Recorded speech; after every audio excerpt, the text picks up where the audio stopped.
had just seconds to evacuate and were forced to leave pets behind. So tonight, the San Diego Humane Society is continuing its effort to help animals affected by the Eaton Fire. CBS 8's Elizabeth Sanchez joins us with the efforts they are making to help one of the area's most vulnerable victims. Right, Elizabeth. Steve. So when a lot of people had to evacuate their homes, of course, most of them did try to take their pets, but many of them just couldn't. They just weren't home at the time. They couldn't take their pets for some reason or another, or the pets may have ran away.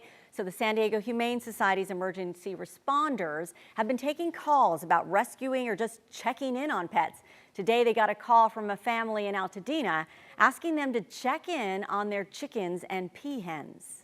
Chickens were in their enclosed area, was still intact. So what they did was they went in and fed them and got them water and then left them there and then made notes so that they can go back on a different day to make sure. And take a look at the video that they sent us. It's actually remarkable that there is devastation all around this home. But as you heard Nina Thompson say, the area with the birds was intact. The chickens, the peahens, they seemed fine. And because evacuated families haven't been able to return, they keep going back and making sure that these animals are taken care of. The San Diego Humane Society has been working collaboratively with other animal agencies just trying to help since the wildfires broke out. San Diego Humane Society has taken in 39 dogs and 1 kitten. These were animals already awaiting adoption at the Pasadena Humane Society so they can make room for the animals in the fire zone areas.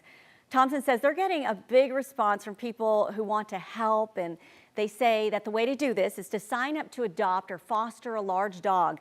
This will allow space for them to take in more dogs and cats from the fire-ravaged LA area. If you go to our website, we will post a link on how you can sign up to foster a pet. Elizabeth, what a relief for that family to see their pets, their chickens okay. Right.